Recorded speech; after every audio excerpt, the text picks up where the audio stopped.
ଆଜି ଆପଣ ମାନଙ୍କ ସହିତ କିଛି ବାଣ୍ଟିବା ପାଇଁ ଚାହୁଁଛି। ଆଉ ପରମେଶ୍ୱର ମନ ସହବର୍ତ୍ତୀ ପରମେଶ୍ୱର ହୁଅନ୍ତୁ, ସଦା ସର୍ବଦା ଆମମାନଙ୍କ ସଙ୍ଗେ ସଙ୍ଗେ ଅଛନ୍ତି। ଆଉ ଆମମାନଙ୍କର ସମସ୍ତ ଦୁର୍ବଳତାରେ ଆମମାନଙ୍କୁ ସାମର୍ଥ୍ୟ ପ୍ରଦାନ କରନ୍ତି।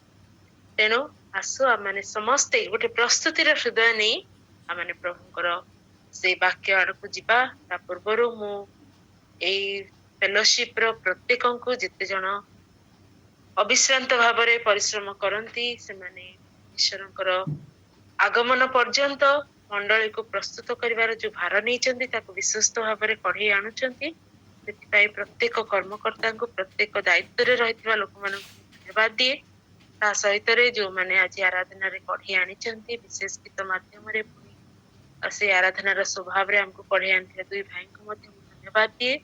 ପ୍ରାତ କାଳରେ ଆମମାନଙ୍କର ଏଇ ପ୍ରକାର ଗୋଟେ ପ୍ରିଭିଲେଜ ଅଛି ଯେ ଆମେ ସତ୍ୟ ପରମେଶ୍ୱରଙ୍କୁ, ତାଙ୍କର ସତ୍ୟତାକୁ ଜାଣୁ ଜାଣୁ ତାଙ୍କର ପ୍ରଶଂସା କରିପାରୁ। ଏଇପାରେ ଲୋକମାନେ ଅନ୍ଧ ଭାବରେ ସେମାନେ ପୂଜା ପ୍ରଶଂସା କରନ୍ତି, କିନ୍ତୁ ସତ୍ୟ ଆତ୍ମା ପ୍ରକାଶନ ସହିତ ନିଜର ହୃଦୟରୁ ପରମେଶ୍ୱରଙ୍କୁ ପ୍ରଶଂସା କରିବା ତାର ଗୋଟେ ଅନୁଭୂତି ଭିନ୍ନ। ସେଇ ଅନୁଭୂତି ମଧ୍ୟରେ ପରମେଶ୍ୱର ଆମମାନଙ୍କୁ ପଢେଇ ନେଉଛନ୍ତି। ସେଥିପାଇଁ ଆସନ୍ତୁ ଆଜିର ବାକ୍ୟ ଯାହା ପରମେଶ୍ୱର ମତେ ମୋ ହୃଦୟରେ ଦେଇଛନ୍ତି ତାହା ମୁଁ ଆପଣମାନଙ୍କ ସମ୍ମୁଖରେ ରଖିବା ପାଇଁ ଚାହେଁ। ଆମମାନେ ମାଥ୍ୟୁ ତାର 24 ପର୍ବ 1-2 ପାଠ କରିବା। ଏଇ ଜଣଟି ପଢିବାରେ ସାହାଯ୍ୟ କରନ୍ତୁ। ମାଥ୍ୟୁ ତାର 1 ପର୍ବ, ମାଥ୍ୟୁ ତାର 24 ପର୍ବ 1 ଆଉ 2।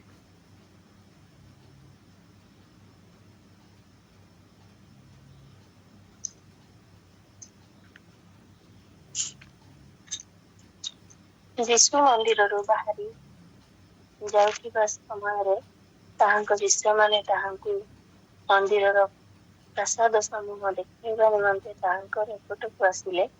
କିନ୍ତୁ ଯୀଶୁ ସେମାନଙ୍କୁ ଉତ୍ତର ଦେଲେ, ତୁମ୍ଭେମାନେ କଣ ଏହିସବୁ ଦେଖୁନାହଁ?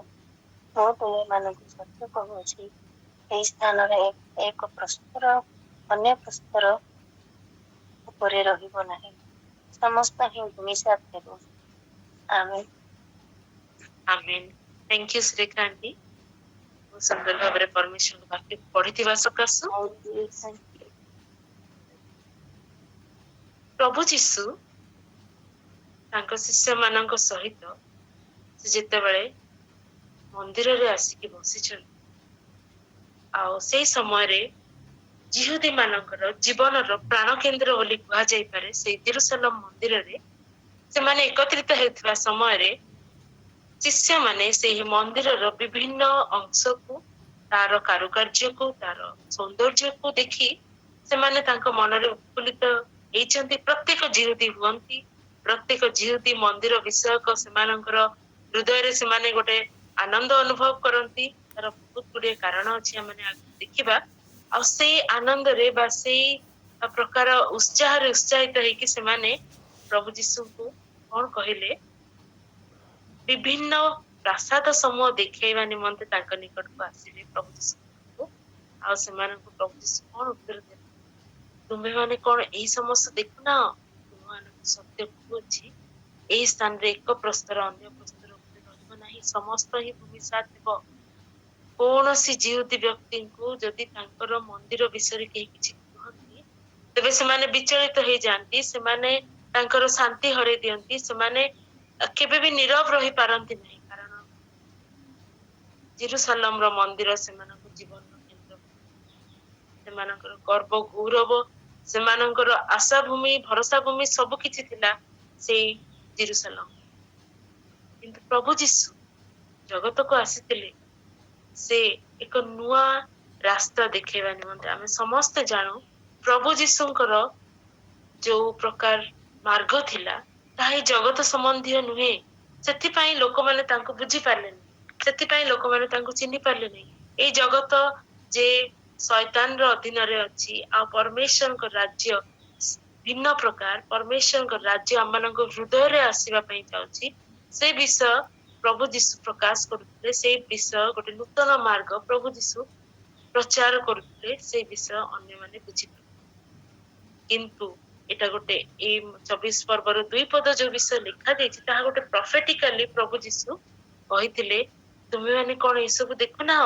ମୁଁ ତୁମମାନଙ୍କୁ ସତ୍ୟ କହୁଛି, ଏହି ସ୍ଥାନରେ ଏକ ପ୍ରସ୍ତର ଅନ୍ୟ ପ୍ରସ୍ତର ସମସ୍ତ ହିଁ ସାଥ ଦେବ।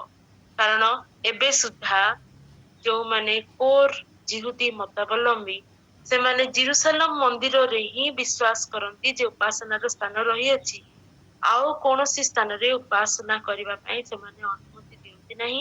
ତାଙ୍କ ରୀତିନୀତି ଛଡା ତାଙ୍କର ଯୋଉ ପ୍ରକାର ମୂଷାଙ୍କର ପ୍ରଦତ୍ତ ଆଜ୍ଞା ବଳିଦାନ ସହିତ ମଙ୍ଗଳାର୍ଥକ ବଳିଦାନ ସହିତ ଯୋଉ ସେବା ଆରାଧନା, ତା ଛଡା ଅନ୍ୟ କୌଣସି ପ୍ରକାରେ ସେବା ଆରାଧନା କରିହେବ ନାହିଁ। ଆଉ ଗୋଟେ ସେମାନେ ଭାବନ୍ତି ଯେ ଜିହୁଦୀ ମାନଙ୍କ ବ୍ୟତୀତ ଅନ୍ୟ କେହି ମଧ୍ୟ ପରମେଶ୍ୱରଙ୍କର ପବିତ୍ର ସ୍ଥାନରେ ପ୍ରବେଶ କରିକି ତାଙ୍କର ଆରାଧନା ଉପାସନା କରିପାରିବେନି।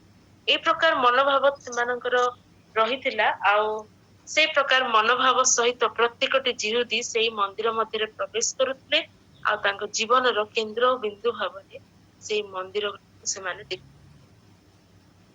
ଯୋଉ ମନ୍ଦିରରେ ପ୍ରଭୁ ଯୀଶୁ ସେଦିନ ଶିଷ୍ୟମାନଙ୍କ ସହିତ ବସିଥିଲେ, ଆମେ ଦେଖିବା ତାର ପୂର୍ବବର୍ତ୍ତୀ ଅଧ୍ୟାୟରେ ପ୍ରଭୁ ଯୀଶୁଙ୍କର ମନୋଭାବ ଜେରୁସାଲେମ ପ୍ରତି କଣ ଥିଲା, କଣ ସେ ବାକ୍ୟ ଉଚ୍ଚାରଣ କରିଛନ୍ତି।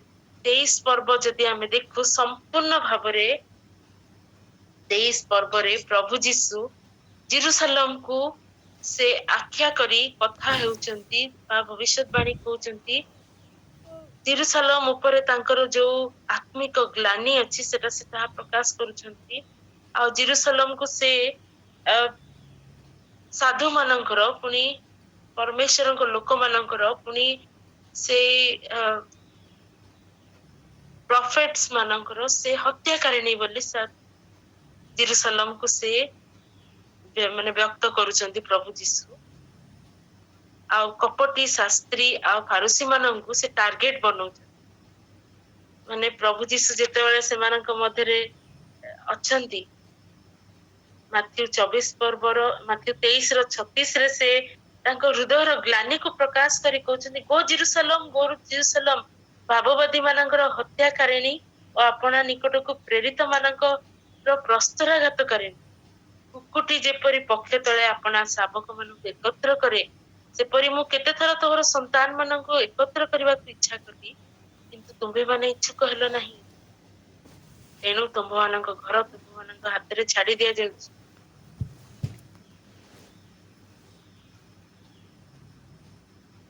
ନିଜର ଦୁଃଖ ଗ୍ଲାନି ସେ ପ୍ରକାଶ କଲେ, କାରଣ ଜେରୁସାଲେମ ସେହି ରୀତିନୀତିରେ ଆଚରଣ କରୁଥିବା କପଟି ଫାରୁସୀ ଓ ଶାସ୍ତ୍ରୀ ମାନଙ୍କର ଗୋଟେ ସେଣ୍ଟର ହେଇକି ରହିଯାଇଥିଲା। ସେମାନେ ନିଜକୁ ପରମେଶ୍ୱରଙ୍କର ମନ୍ଦିର ଉପରେ ଅଧିକାର ପ୍ରାପ୍ତ କର୍ତ୍ତା ବୋଲି ଦେଖଉଥିଲେ ଆଉ ସେମାନେ ଯେ ପ୍ରକାର ଚାହୁଁଥିଲେ ସେ ପ୍ରକାର ଶିକ୍ଷା ଦେଉଥିଲେ। ହେଇପାରେ ସେମାନେ କହୁଥିବା ବିଷୟ ଉତ୍ତମ ଥିଲା, କିନ୍ତୁ ସେମାନଙ୍କ ଜୀବନରେ ସେମାନେ ସେଇ ବାକ୍ୟକୁ କେବେ ମଧ୍ୟ ପାଳନ କରୁଥିଲେ। ପ୍ରଭୁ ଯୀଶୁ ସେଥିପାଇଁ ସେମାନଙ୍କୁ କହିଲେ, ତୁମେ ମାନେ ଫାରୁସୀ ଶାସ୍ତ୍ରୀ ମାନଙ୍କର କଥାକୁ ଶୁଣ, କାରଣ ସେମାନେ ମୂଷାଙ୍କ ଆସନରେ ବସି ଅଛନ୍ତି। ସେମାନେ ତୁମମାନଙ୍କୁ ଯାହା କହନ୍ତି ତାହା ତୁମେ ମାନ ପାଳନ କର, କିନ୍ତୁ ସେମାନଙ୍କ କର୍ମ ଅନୁସାରେ କର୍ମ କର ନାହିଁ, କାରଣ ସେମାନେ ନିଜେ କହନ୍ତି କିନ୍ତୁ କରନ୍ତି ନାହିଁ। ଏଇ ସବୁ ବିଷୟ ମାଧ୍ୟମରେ ପ୍ରଭୁ ଯୀଶୁ ଅନେକ ଭର୍ସନାର ସହିତ ଜେରୁସାଲେମ ପୁଣି ମନ୍ଦିରରେ ପ୍ରଭୃତ ଦେଖାଯାଉଥିବା ସେଇ ଶାସ୍ତ୍ରୀ ଫାରୁସୀ ମାନଙ୍କୁ ସେ ସମାଲୋଚନା କରିଥିଲେ। ତାପରେ ପରେ ସେଇ ଜେରୁସାଲେମ ମନ୍ଦିରରେ ପ୍ରବେଶ କରିକି ଯେତେବେଳେ ସେ ଏଇ କହୁଛନ୍ତି ଭବିଷ୍ୟତବାଣୀ ଯେ ତୁମେ ଯୋଉ ମନ୍ଦିରକୁ ଦେଖୁଛ ତାହା ସତ୍ୟ କହୁଛି, ଏକ ପ୍ରସ୍ତର ଅନ୍ୟ ପ୍ରସ୍ତର ଉପରେ ରହିବ ନାହିଁ, ସମସ୍ତ ହିଁ ସାଥିବ। ଯୋଉ ଶିଷ୍ୟମାନେ ତାଙ୍କ ଉପରେ ଭରସା କରିକି ନିର୍ଭର ବିଶ୍ୱାସ କରିକି ଆଗେଇ ଆସିଥିଲେ, ପ୍ରତିଜ୍ଞାତ ମସିହ ବୋଲି ତାଙ୍କୁ ଦେଖିକି ସେମାନେ ମଧ୍ୟ ଗୋଟେ ହୃଦୟରେ ଆଘାତ ପାଇଥିବେ ବୋଲି ବିଶ୍ୱାସ କଲେ। କାରଣ ସମସ୍ତେ ଅପେକ୍ଷା କରୁଥିଲେ ଯେ ଖ୍ରୀଷ୍ଟ ଆସିବେ, ସେ ସମୟର ଯୋଉ ପଲିଟିକାଲ ସିଚୁଏସନ, ସେଇ ପଲିଟିକାଲ ସିଚୁଏସନକୁ ରକ୍ଷା କରିବେ, ପୁଣି ଜେରୁସାଲେମ ମନ୍ଦିରକୁ ଉଦ୍ଧାର କରିବେ ଅନ୍ୟମାନଙ୍କ କବଳରୁ। ଜେରୁସାଲେମ ମନ୍ଦିରରେ ପୁଣି ଥରେ ପରମେଶ୍ୱରଙ୍କର ଦତ୍ତ ଆଜ୍ଞା ଅନୁସାରେ ସେ ସ୍ଥାନରେ ବଳିଦାନ, ଉତ୍ସର୍ଗ, ଆରାଧନା, ଉପାସନା ସେ ପୁନର୍ସ୍ଥାପନ କରିବେ। ଏହି ପ୍ରକାର ଆଶା ଜିହୁଦୀ ମାନେ ରଖିଥିଲେ, କାରଣ ଜିହୁଦୀ ମାନଙ୍କର ଜୀବନର କେନ୍ଦ୍ର ସ୍ଥଳୀ ଥିଲା ଜେରୁସାଲେମ। ଆଉ ଜେରୁସାଲେମ ପ୍ରଭୁ ଯୀଶୁ ସତ୍ୟ ମାର୍ଗ ପ୍ରକାଶକ ଅଟନ୍ତି। ଆଉ ସେ କଣ କଲେ, ଯୋଉ ମନ୍ଦିରରେ ସେମାନେ ବସିଥିଲେ ତାହା ସଲୋମନଙ୍କ ମନ୍ଦିର ନଥିଲା। ହିଷ୍ଟ୍ରି କୁ କାଲି ଟିକେ ଚେଷ୍ଟା କରୁଥିଲି ପଢିବା ପାଇଁ, ତାହେଲେ ମୁଁ କିଛିଟା ତଥ୍ୟ ରଖିପାରିବି ଆପଣ ମାନଙ୍କ ସମ୍ମୁଖରେ, ସେଥିପାଇଁ ମୁଁ ଚେଷ୍ଟା କରୁଥିଲି ପଢିବା ପାଇଁ। ଆଉ ମନ୍ଦିରକୁ ବିଭିନ୍ନ ସମୟରେ ତିଆରି କରାହେଇଛି, ପୁଣି ତାକୁ ମାନେ ଭଗ୍ନ ଅବସ୍ଥାରେ ମଧ୍ୟ ଯିହୁଦୀ ମାନେ ଦେଖିଛନ୍ତି। ଆଉ ଏବେ ସୁଦ୍ଧା ଯିହୁଦୀ ମାନଙ୍କ ମନ୍ଦିର ଭଗ୍ନ ହେଇକି ଅବସ୍ଥାରେ ଅଛି। ତାର ଯୋଉ ୱେଷ୍ଟର୍ଣ ୱାଲ, ଯୋଉ ପଶ୍ଚିମ ଯୋଉ ପ୍ରାଚୀର ଅଛି, କେବଳ ତାହା ହିଁ ଅଛି, ଯୋଉଟାକୁ କି ଧରିକି ସେମାନେ କ୍ରନ୍ଦନ କରନ୍ତି, ପରମେଶ୍ୱରଙ୍କ ନିକଟରେ ପ୍ରାର୍ଥନା କରନ୍ତି। କିନ୍ତୁ ମୁଖ୍ୟ ମନ୍ଦିରର ମୁଖ୍ୟ ଅଂଶ ଗୁଡିକ ଅନ୍ୟ ଧର୍ମାବଲମ୍ବୀ ଶାସକ ମାନଙ୍କର ହସ୍ତଗତ ଅଛି। ସେମାନେ ସେ ସ୍ଥାନରେ ନିଜର ଇଚ୍ଛା ଅନୁସାରେ କାର୍ଯ୍ୟ କରୁଅଛନ୍ତି। ତେଣୁ ବର୍ତ୍ତମାନ ମଧ୍ୟ ଯିହୁଦୀ ମାନେ ସେଇ ପ୍ରଭୁ ଯୀଶୁ କହିଥିବା କଥାର ପ୍ରଭାବ ମଧ୍ୟରେ ଅଛନ୍ତି, ଯେ ଗୋଟେ ପଥର ଆଉ ଗୋଟେ ପଥର ରହିବ ନାହିଁ। ଆଉ ସେମାନେ ଏବେ ସୁଦ୍ଧା ସେମାନଙ୍କର ସେଇ ମନ୍ଦିରର ଭଗ୍ନ ଅବସ୍ଥାକୁ ଦେଖୁ ଦେଖୁ ସେମାନେ କ୍ରନ୍ଦନ କରି କରି ପରମେଶ୍ୱରଙ୍କର ଆରାଧନା ଉପାସନା କରୁଛନ୍ତି। ଆଉ ସେଇ ମନ୍ଦିର ହେରୋଦଙ୍କ ଦ୍ଵାରା ନିର୍ମିତ ହେଇଥିଲା, ପାଖାପାଖି 19 ବିସିରେ, ମାନେ ଖ୍ରୀଷ୍ଟପୂର୍ବ 19 ଶତାବ୍ଦୀ ବେଳକୁ ତାହା ବନା ହେଇଥିଲା ବୋଲି ବ୍ୟାଖ୍ୟାକାର ମାନେ କହନ୍ତି। ଆଉ ଏଟାର ପ୍ରଚୁର ପ୍ରମାଣ ମଧ୍ୟ ରହିଛି। ପ୍ରଥମରେ ଆମେ ଜାଣୁ ମୂଷା ପରମେଶ୍ୱରଙ୍କର ଯୋଉ ପ୍ରେରଣା ଅନୁସାରେ, ତାଙ୍କ ଆଜ୍ଞା ଅନୁସାରେ ସେ ସମାଗମ ତମ୍ବୁ ନିର୍ମାଣ କରିଥିଲେ। ସମାଗମ ତମ୍ବୁର କନସେପ୍ଟ କାହିଁକି ଆସିଥିଲା ସେ ସମୟରେ, କାରଣ ସେତେବେଳେ ଇସ୍ରାଏଲ ମାନେ ଭ୍ରମଣକାରୀ ଥିଲେ। ସେମାନେ ଗୋଟେ ସ୍ଥାନରୁ ଆଉ ଗୋଟେ ସ୍ଥାନକୁ, ପ୍ରତିଜ୍ଞାତ ଦେଶକୁ ଯାତ୍ରା କରୁଥିବା ସମୟରେ ସେମାନେ କୌଣସି ଷ୍ଟ୍ରକ୍ଚର ବନେଇ ପାରି ନଥିଲେ। ସେମାନେ ତମ୍ବୁ ପ୍ରସାରୁଥିଲେ, ଆଉ ସେଇ ତମ୍ବୁ ସେମାନଙ୍କର ଟୋଟାଲ କ୍ୟାମ୍ପ ର ମଧ୍ୟବର୍ତ୍ତୀ ସ୍ଥାନରେ ରଖାଯାଉଥିଲା। ଆଉ ଆମେ ଜାଣୁ ସେଇ ସମୟରେ ଭ୍ରମଣକାରୀ, ଗତାୟତକାରୀ, ଗମନକାରୀ ସଦା ପ୍ରଭୁ ସେମାନଙ୍କ ମଧ୍ୟରେ ଆସୁଥିଲେ, ପୁଣି ସେମାନଙ୍କ ସହିତ ସମାଗମ ତମ୍ବୁରେ ମିଳିତ ହେଉଥିଲେ। ଯୁଗାନ ଯୁଗେ, ଯୁଗାନୁକ୍ରମେ ସେ ମୂଷା ପୁଣି ହାରଣଙ୍କ ବଂଶଧର ମାନଙ୍କ ସହିତ ଲେବୀୟ ସନ୍ତାନ ମାନଙ୍କ ମାଧ୍ୟମରେ ସେଇ ନୈବେଦ୍ୟ ବଳିଦାନର ସେଇ ରୀତିନୀତିକୁ ସେ ସ୍ଥାପନ କରିଥିଲେ। ପୁଣି ସେଇ ବିଭିନ୍ନ ସମୟରେ ଯେତେବେଳେ ଲୋକମାନେ ଉପସ୍ଥିତ ହେଉଥିଲେ ମନ୍ଦିରର ପ୍ରାଙ୍ଗଣରେ, ପରମେଶ୍ୱର ଗମନାଗମନକାରୀ, ପୁଣି ପରମେଶ୍ୱର ଗତାୟତକାରୀ ପରମେଶ୍ୱର ତାଙ୍କ ମଧ୍ୟକୁ ଓହ୍ଲେଇ ଆସୁଥିଲେ। ତାଙ୍କ ଉପସ୍ଥିତିରେ ସେ ନୈବେଦ୍ୟ ଗୁଡିକୁ ଗ୍ରହଣ କରୁଥିଲେ, ବିଚାର କରୁଥିଲେ, ଲୋକମାନଙ୍କୁ ଆଶୀର୍ବାଦ କରୁଥିଲେ।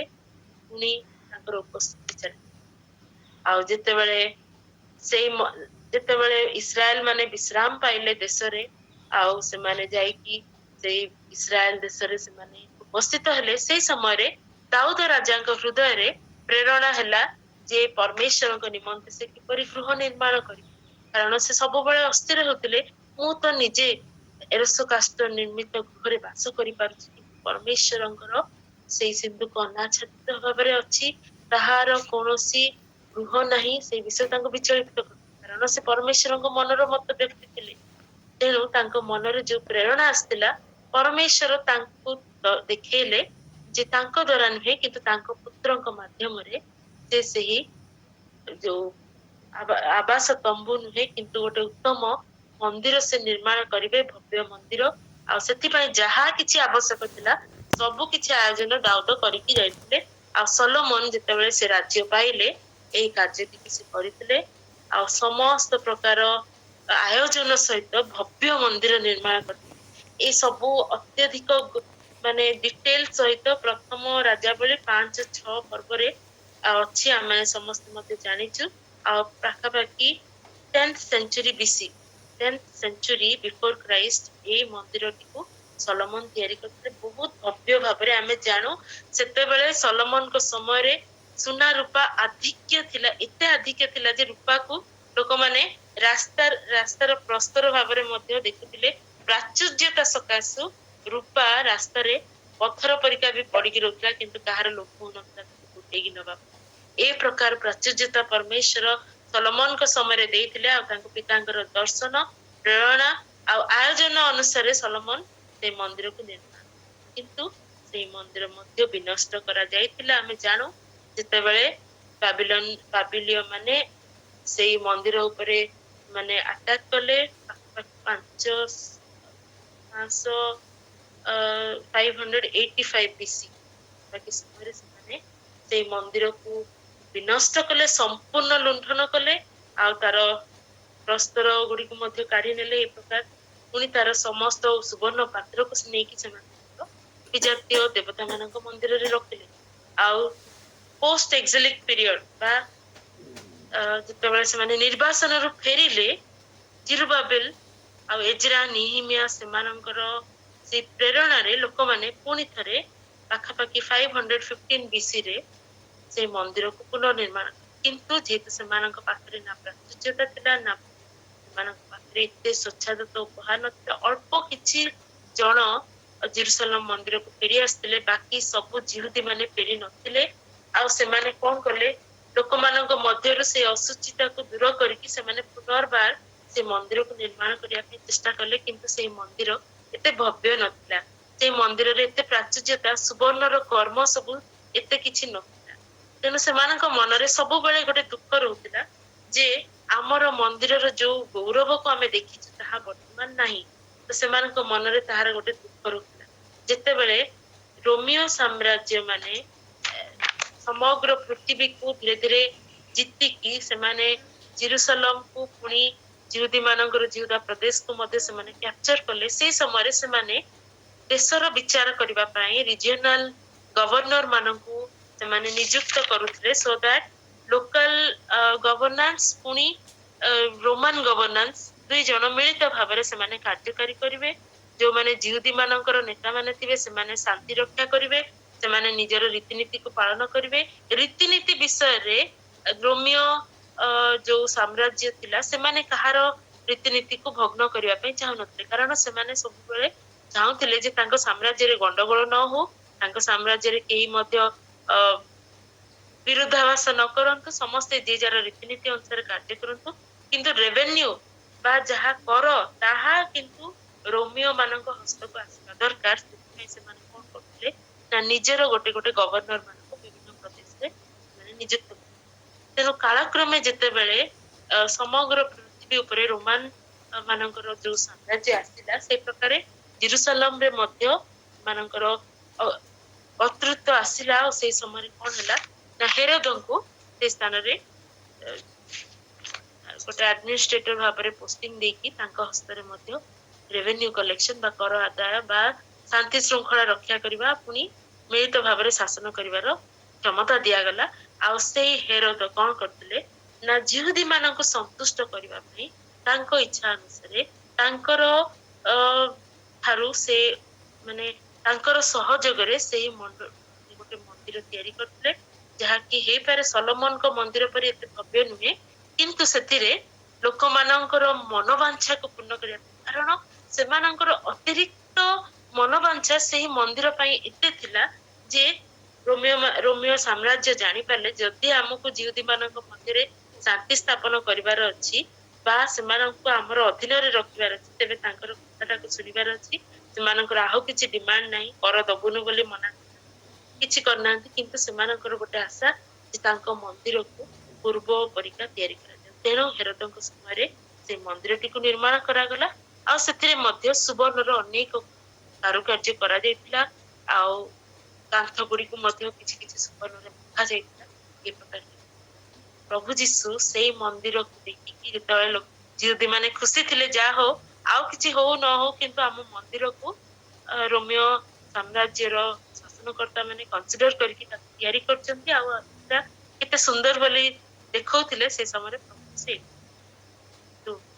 ଜାଣୁ 70 ଶତାବ୍ଦୀରେ ଏଇ ବିଷୟ ପ୍ରଭୁ ଯୀଶୁ ଯୋଉ ପ୍ରଫେଟିକାଲ ୱାର୍ଣ୍ଣିଂ ଦେଇଥିଲେ ଯେ ଗୋଟେ ପତ୍ର ଉପରେ ଆଉ ଗୋଟେ ପତ୍ର ରହିବ ନାହିଁ, 70 ଖ୍ରୀଷ୍ଟାବ୍ଦରେ ଯେତେବେଳେ ପ୍ରଭୁ ଯୀଶୁଙ୍କର କ୍ରୁଶାରୋପଣ ପରେ, ତାଙ୍କର ସ୍ୱର୍ଗାଗମନ ପରେ, ତାଙ୍କର ଶିଷ୍ୟ ମାନଙ୍କର ମଧ୍ୟ ବିଭିନ୍ନ ସ୍ଥାନରେ ପ୍ରଚାର ସେମାନେ କରିବା ପାଇଁ ଛିନ୍ନ ଭିନ୍ନ ହେଇଥିଲେ, କିଛି ଜଣ ମୃତ୍ୟୁବରଣ କରିଥିଲେ, କିଛି ଜଣ ଜୀବିତ ଥିଲେ।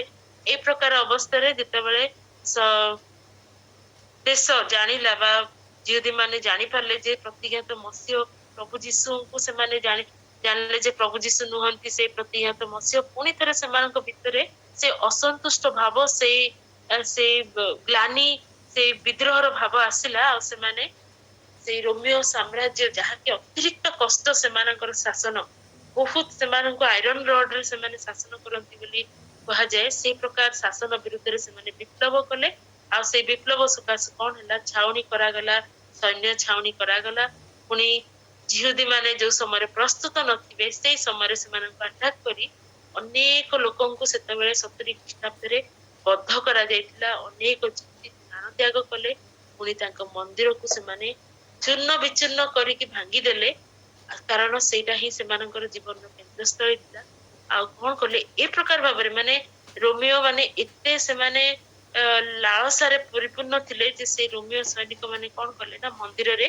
निया लगे देले आ से जो कांथ मानकरे जो सुना थिला ताहा तरली की विभिन्न पत्र संधि रे पसी गला आ से प्रकार सोना को से माने पाइबा आशारे गोटे पत्थर ऊपर आ गोटे पत्थर को रहिबा पई देलेनी खोली की से माने प्रत्येकटी तरली जाइतिबा सुनार अंश को से माने काढी की नबा पई लोभासक्त एमती हेले जे से माने गोटे पत्थर ऊपर आ गोटे पत्थर पई देले नाही आ किंतु प्रभु जीशु जेपरि मु आरंभ रे कहितली प्रभु जीशु ए प्रकार उपासना बा ए प्रकार उपासक मानक विषय रे से आगरु से गोटे चेतावनी देई सारिथिले जहा कि आमाने आगरु रे मध्य आलोचना करिथिलो जोहन तार 4 पर्व रे प्रभु जीशु गोटे नुआ व्यवस्था बा नुआ प्रकार उपासना आराधनार विषय से हिंट दे सारिथिले ऑलरेडी कहा को हिंट देथिले से होचंदी समीरणिया स्त्री जहांक सहित प्रभु जीशु एकाकी भाबरे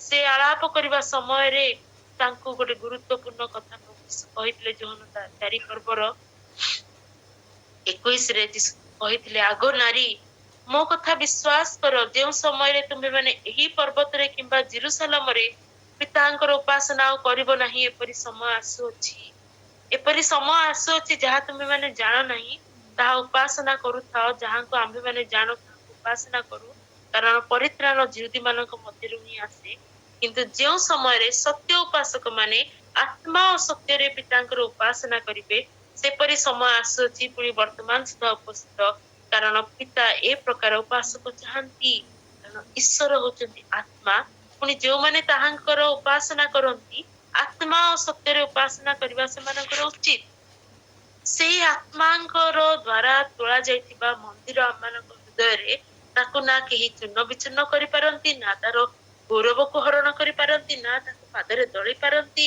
ना ताको नष्ट आ क्षत विक्षत करी आमानक हृदय ताको काढी परमेश्वर ए प्रकार आराधना स्थली ए प्रकार आराधक ए प्रकार आराधनार मनोभाव लोकंको ठारो आशा करी तांको से प्रकार आराधनार गोटे उपाय देबा पई जाउतले से विषय प्रभु जीशु जानिथिले तेनु जो जिहुदी माने पुरातन से विषय को रखिथिले धरिथिले आ से माने रीतिनीति अनुसार से मंदिर को सेमानकर जीवन द्रविंदी करिथिले सेमानक उद्देश्य रे कहि प्रभु जीशु आ गोटे नुआ आराधनार रास्ता से समय रे से मार्गदर्शन करि सारिथिले जेतेबेले प्रभु जीशु तांकर अंतिम से चूड़ांत प्रेम तांकर ये मानक प्रकाश करुथिले जोहन तार 13 पर्व पाखापाखि आ सेतेबेले प्रभु जीशु से समय कौन कले ना शिष्य मानकर पाद धोइबा पूर्वरु आ सेमानंकु जेतेबेले निगूढ़ विषय सब कहउचंती जे मु शीघ्र गले तुमानकर निमंते उत्तम मोर 14 पर्व जोहन 14 पर्व रे से तांको शिष्य मानक चूड़ांत प्रेम प्रकाश करबा पूर्वरु तांको विषय पवित्र आत्मा को विषय रे से गभीर विषय सब कहउचंती आ मु जेतेबेले जीवी तेबेले मो पिता को अनुरोध करिवि तुम मानक संग रे चिरकाल रहबा निमंते से तुम मानक आउ जने सहायकारी के अर्थात से सत्यमय आत्मा जेतेबेले आसंती जेतेबेले से आमानक मध्य को उल्हे आसंती से कौन करंती ना आम मानक थारे प्रभु जीशुଙ୍କର କହିଥିବା विषय सब से प्रकाश करंती स्मरण करि दियंती पुनी आमानक भाई से अकथनीय स्वर रे परमेश्वर को निकट रे से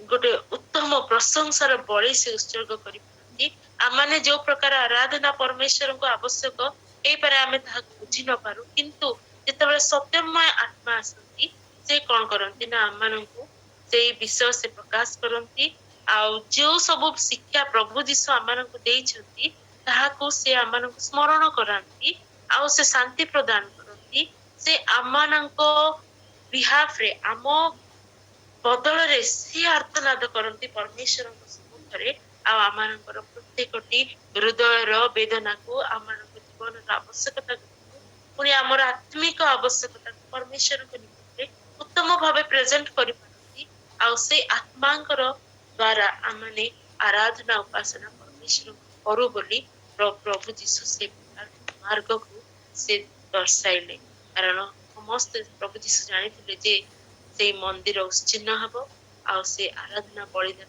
सब किछि लोक को पाइब किंतु परमेश्वरंकर द्वारा दत्त से मार्ग से पवित्र आत्मांकर आराधना उपासना रो अंश को केही मध्य मु देखुतली परमेश्वर मो मन आणुतिले विभिन्न स्थान रे जेतबे पवित्र आत्मा पूर्ण भाबरे दत्त हि नथले किंतु किछि समय पय सामयिक भाबरे दत्त होतले से समय किपरि भाबरे तांकर आराधना उपासना जो माने से आत्मा को द्वारा आविष्ट हेतिले से माने केमति परमेश्वरंकर गौरव प्रशंसा करथिले तार दि तीनटा एग्जांपल प्रभु मते देखेले लोक तार एक पर्व रे आमे 41 रु 55 पद मध्ये देखु दुई जन स्त्री लोक जो माने कि आत्मा रे चालित हेछंती आविष्ट हेछंती आ परस्पर सहित से माने जेतेबेले परमेश्वरक आत्मार से आनंद रे अभिभूत होइचंती सेमानक मुखरु केवल प्रशंसा निर्गत से दुई जन आके नहंती से माने होचंती मरियम जहांको ऊपर पवित्र आत्मा अधिष्ठान करबा सकासु से गर्भवती हेतिले आउ पुरुषर स्पर्श पाइबा पूर्वरु ही अनुडा कन्या थिबा समय रे ही से गर्भवती हेतिले आउ द्वितीय रे एलिजाबेथ जे कि तांकर संपर्किया वृद्ध बयस रे परमेश्वर तांको जोहन को गर्भरे धारण करिया उभय लज्जित थिले थाई पारंती सेमानक बाहिक भाबरे सामाजिक भाबरे उभय निजको लुचाइबा पई चेष्टा करू थाई पारंती कारण स्त्री माने जते बेले सेमानकर एई गर्भजनित सेमाने कोनोसी प्रकार लज्जार विषय थाए सेमाने जगत को सम्मुखीन हबा पई सेमानकर साहस न थाए सेमाने लोक लज्जा को डरी कि निजको लुचांती किंतु से दिन दुई जन स्त्री लोक जितेबले पार्वती अंचल रे मरियम उठी तांकर से नगर को जाइकी जिखरियों को गृह रे प्रवेश करले एलिजाबेथ को नमस्कार केवल जनइले आ सेतेबले एलिजाबेथ नमस्कार सुनिबा मात्रे पवित्र आत्मा रे परिपूर्ण होई से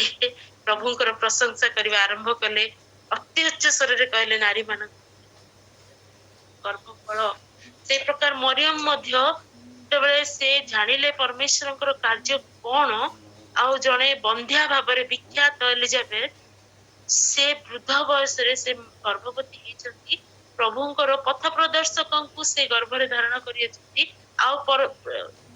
आउ मरियम मध्य आत्मा रे से सांत्वना पाइले जे जो संतान को मु गर्भरे धारण करछि तांको परिका आउ जणे मध्य स्वर्गरु से तांको प्रेरण करा जैती से मध्य तांकर मार्ग प्रस्तुत करिया पई से एलिजाबेथ गर्भरे से बढ़ुछंती परमेश्वरक कार्य को से माने देखि पारले से माने तांकर अवस्था विरुद्ध रे से मानकर हे पारे लज्जा दुख लोक भय मध्य तांको मध्य रे थाई पारे किंतु से अवस्था रो बाहर कि से माने उच्च स्वर रे कोन कले ना परमेश्वरकर आराधना उपासना करिवा पई लागिले आउ से माने परमेश्वर को महान महान शक्तिर कार्य सब प्रकाश कले तबले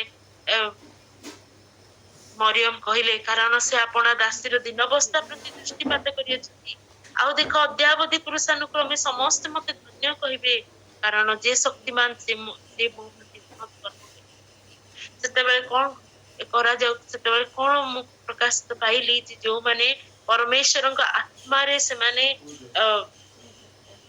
आराधना उपासना करती से माने निजर विषय को निजर परिस्थिति को भूली पारंती से माने लोक लज्जा को भूली पारंती परमेश्वरंग हस्तर कार्य सब देखि पारंती से माने प्रोफेसी रे परिपूर्ण हे पारंती से माने निजर मुख खोली की से माने आराधना उपासना करि पारंती से आराधना उपासना मानन को जेति की पूर्णता देबो ତାହା ଲୋକ ଦେଖାଣିଆ ଭାବରେ କରାଯାଉଥିବା ଆରାଧନା ଉପାସନାର କୌଣସି ମୂଲ୍ୟ ନାହିଁ ସେ ସମୟରେ।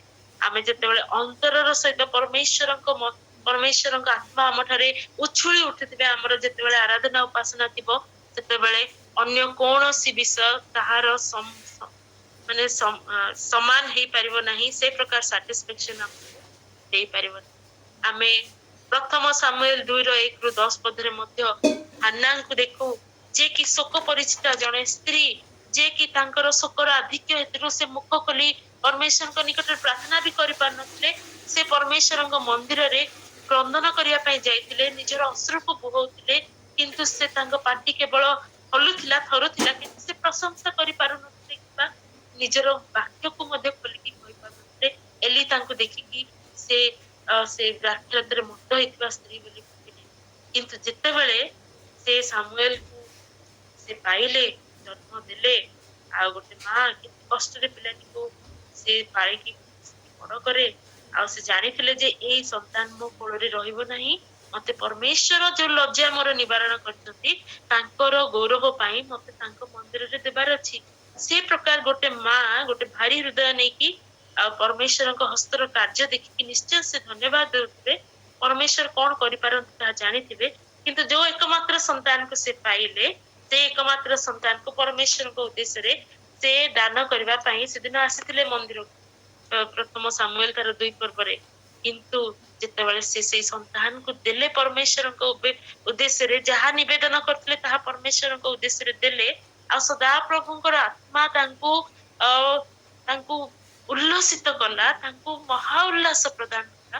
ସେତେବେଳେ ସେ କହିଲେ, ସଦାପ୍ରଭୁ ତାଙ୍କ ହୃଦୟ ମଧ୍ୟରେ ଅନ୍ତଃକରଣରେ ସଦାପ୍ରଭୁଙ୍କ ଠାରେ ମହା ଉଲ୍ଲାସ କରୁଅଛି। ସଦାପ୍ରଭୁ ମୋର ଶୃଙ୍ଗ ଉନ୍ନତ କରିଅଛନ୍ତି, ମୋର ମୁଖ ମୋର ଶତ୍ରୁ ମାନଙ୍କ ନିକଟରେ ଫିଟି ଅଛି, ଯେହେତୁ ମୁଁ ପରିତ୍ରାଣରେ ଆନନ୍ଦ କରେ। ସଦାପ୍ରଭୁଙ୍କ ତୁଲ୍ୟ ଆଉ କେହି ନାହାନ୍ତି, ଯେହେତୁ ତୁମ୍ଭ ଭିନ୍ନ ଆଉ କେହି ନାହିଁ, କେବଳ ଆମ୍ଭ ମାନଙ୍କ ପରମେଶ୍ୱରଙ୍କ କେହି ଶୈଳ ନାହିଁ। ଏତେ ସୁନ୍ଦର ସେଇ ପ୍ରାର୍ଥନା ପୁରାଟା ଆପଣ ମାନେ ପଢିବେ କେତେବେଳେ, ଯେ ହେଇପାରେ ଯାଜକ ମାନଙ୍କ ପାଖରେ ମଧ୍ୟ, ଏଲିଙ୍କ ପାଖରେ ମଧ୍ୟ ସେ ପ୍ରକାର ପ୍ରକାଶନ ଥିଲା କି ନାହିଁ ଜଣା ନାହିଁ, କିନ୍ତୁ ହାନ୍ନା ପରମେଶ୍ୱରଙ୍କ ଆତ୍ମାରେ ଆବିଷ୍ଟ ହେଇଯାଇଥିବା ପ୍ରଶଂସା କରୁଛନ୍ତି, ପରମେଶ୍ୱରଙ୍କ ମହାନ ମହାନ କାର୍ଯ୍ୟ ସବୁ ପ୍ରକାଶ କରୁଛନ୍ତି। ପୁଣି ଯିଏ ବନ୍ଧ୍ୟା ଓ ଶୋକ ପରିଚିତ ଥିଲେ, ତାଙ୍କୁ ପରମେଶ୍ୱର ଯେତେବେଳେ ଜୟୀ କରିଛନ୍ତି ତାଙ୍କ ଶତ୍ରୁମାନଙ୍କ ସମ୍ମୁଖରେ, ସେ ପରମେଶ୍ୱରଙ୍କର ସତ୍ୟତାକୁ, ତାଙ୍କ ରାଜ୍ୟର କାର୍ଯ୍ୟକୁ ପ୍ରକାଶ। ଆମେ ଜାଣୁ ବିଚାର କଥା ତାର 5:1-31 ମଧ୍ୟରେ ଦାବରା ମଧ୍ୟ ସେ ପ୍ରକାର ପ୍ରଶଂସା କଲେ। ପରମେଶ୍ୱରଙ୍କ ଆତ୍ମା ତାଙ୍କୁ ଦିଆଯାଇଥିଲା ସେ ସମୟରେ, ଆଉ ସେ ପରମେଶ୍ୱରଙ୍କ ମହାନ କାର୍ଯ୍ୟ ସକାଶେ ତାଙ୍କର ପ୍ରଶଂସା କରି ଚାଲିଲେ। ଯାତ୍ରା 15:1-21 ମଧ୍ୟରେ ମୋସା ଆଉ ତାଙ୍କର ଭଉଣୀ ମରିୟମ, ସେମାନେ ମଧ୍ୟ ପରମେଶ୍ୱରଙ୍କ କାର୍ଯ୍ୟ ସୁଖସାଗରରେ ପଡିଥିବା କରିଥିବା ସେ ମହାନ କାର୍ଯ୍ୟକୁ, ପୁଣି ସେଇ ସୁଖସାଗରର ତୀରରେ ପଡିଥିବା ସେଇ ମିଶରର ସେଇ ସୈନ୍ୟ ମାନଙ୍କର ଶବକୁ ଦେଖି ସେମାନେ ପରମେଶ୍ୱରଙ୍କ ସ୍ତୁତି ଗାନ ପ୍ରଶଂସା କଲେ। କି ପ୍ରକାର କିଛି ସମୟ ପୂର୍ବରୁ ସେମାନଙ୍କ ଉପରେ ଦୁଃଖ ଆସିଥିଲା, କଷ୍ଟ ଆସିଥିଲା, ସେମାନଙ୍କ ସମ୍ମୁଖରେ ବିପଦ ଆସିଥିଲା, କିନ୍ତୁ ପରମେଶ୍ୱର ସେମାନଙ୍କୁ ଉଦ୍ଧାର କଲେ। ପରମେଶ୍ୱରଙ୍କ ଉଦ୍ଧାରକାରୀ ଶକ୍ତିକୁ ଯେତେବେଳେ ସେମାନେ ଦେଖିଲେ, ଅନୁଭବ କଲେ, ସେମାନେ ପ୍ରଶଂସାରେ ପରିପୂର୍ଣ୍ଣ ହେଲେ। ଆପଣ ଯେତେବେଳେ ମୁଁ ଏଇ ଯୋଉ ରେଫରେନ୍ସ ଗୁଡିକୁ କହିଲି, ସେଗୁଡିକୁ ଯେତେବେଳେ ଦେଖିବେ, ତାର ଗୋଟେ ୟୁନିକନେସ ଅଛି, ଯେ ମୁଁ ପରମେଶ୍ୱରଙ୍କ ନିକଟରେ ପ୍ରଶଂସା କରୁଛି ସେ ସବୁ ବିଷୟ ନିମନ୍ତେ, ଯେ ବାକ୍ୟକୁ କୋଟ କରିକି ସେମାନେ ପ୍ରାର୍ଥନା କରୁଥିଲେ।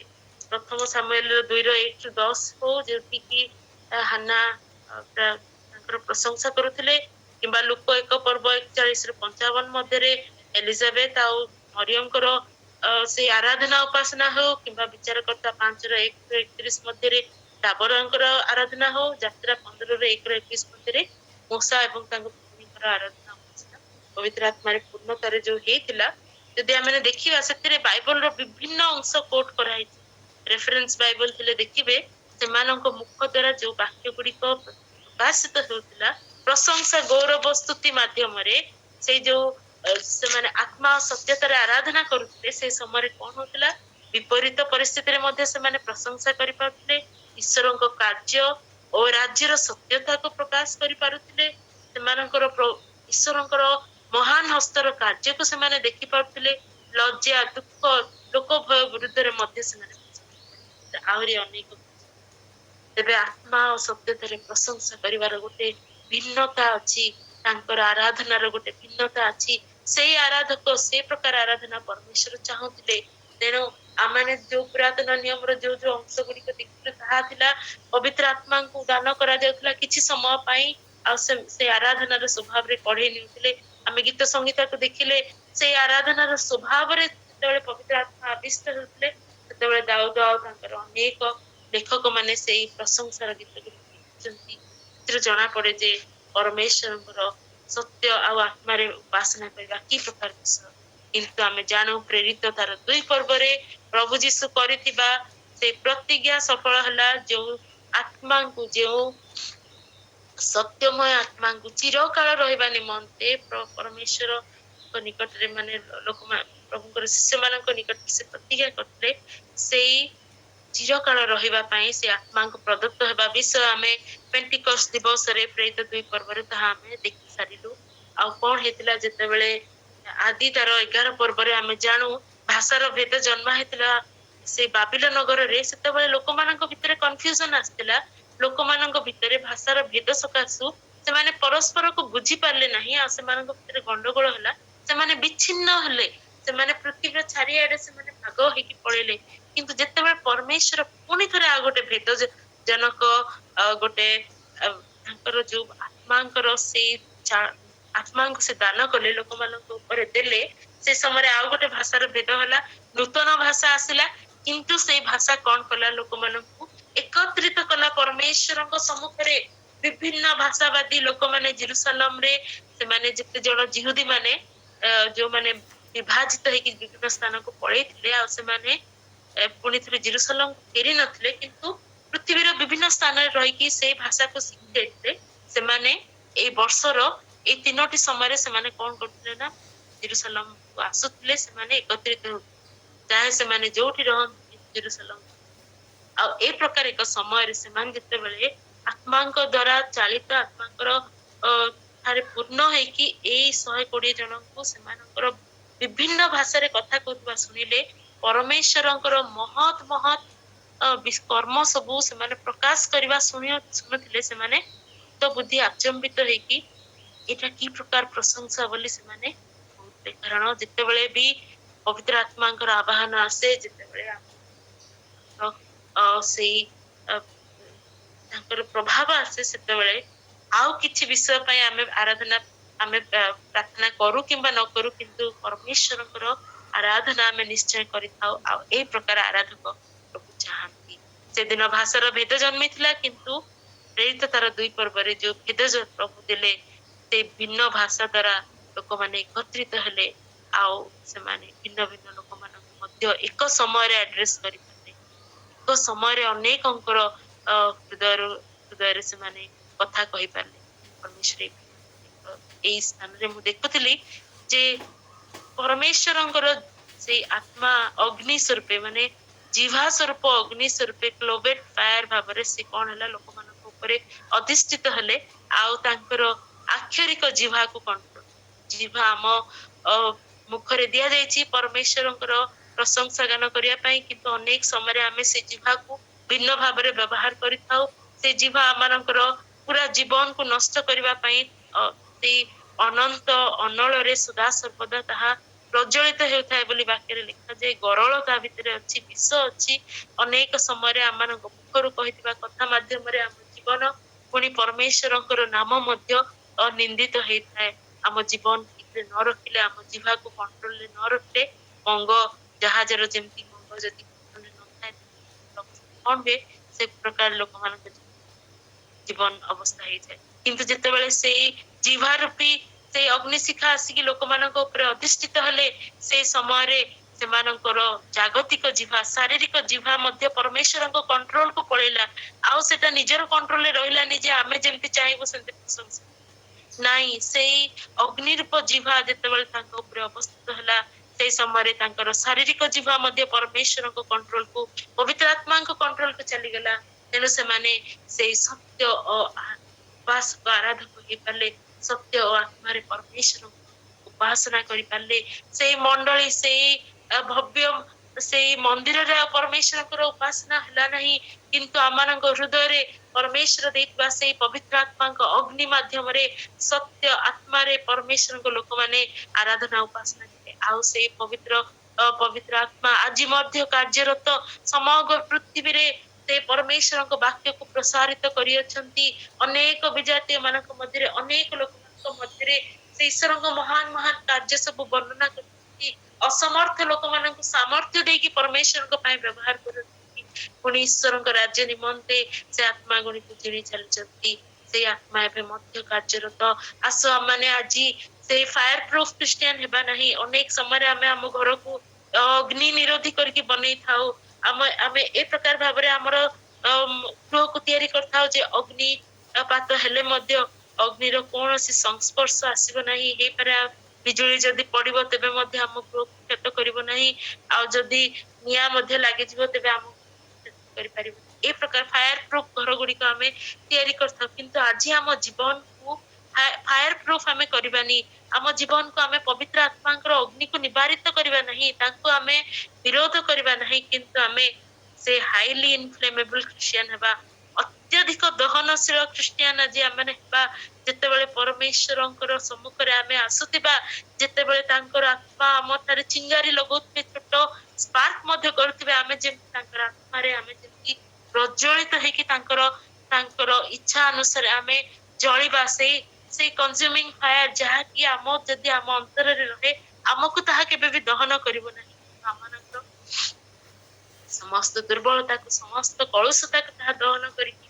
हमको आहुरी प्यूरिफाई करिवो परमेश्वर उपस्थिति निमंते से प्रकार आत्मा अभिषेक को आज हमें पाइबा चेष्टा करू पुणी से सत्य आत्मा रे परमेश्वर का आराधक उपास करी हमें तांको थारे हमें जाओ कारण परमेश्वर ए प्रकार आराधना आमने केते वर्षर विश्वासी आमर मंडली केते बड़ आमर मेंबरशिप केते अधिक आमर केते पुरातन इतिहास ए सब हमको कौन से प्रकार सहाय्य करिवो नाही अनर्थक रीतिनीति आमन किंतु आमन हृदय पवित्र आत्मा जो चालना जो प्रेरणा जो तांकर आराधनार स्वभाव ही आमन परमेश्वर दृष्टि रे ग्राह्य हेबा पई सहाय्य करिवो आसु आमे से प्रकार आराधक उपासक हो आउ माने बाहिक विषय प्रति ईश्वर राज्यर निगूढ़ विषय प्रति आमाने कर्णपात करी परमेश्वर चालू पवित्र आत्मा को प्रतिरोध किंबा तांकर शोक न जन्माऊ कारण से ही शेष जुगरे मंडली को प्रस्तुत करी मध्याकाश रे मिलित हवा प्रस्तुत करिवा परिया तांकर शोक न जन्माऊ कारण लिखा जाए पिता पुत्र को विरुद्ध करा पाप मध्य क्षमा करा जीव पवित्र विरुद्ध कहा जाइतबा कोनसी कथा कोनसी पाप केबे सो आमाने से पवित्र आत्मांकर सम्मुख रे समिसिव हेउ तांकर कोनसी प्रकार सुख न जन्म आउ परमेश्वर को दृष्टि रे जे प्रकार आराधना ग्राह्य से प्रकार आराधक माने ए से चिंतार सहित से वक्तव्य विशेष करूची धन्यवाद सुजोग देख प्रेज द लॉर्ड।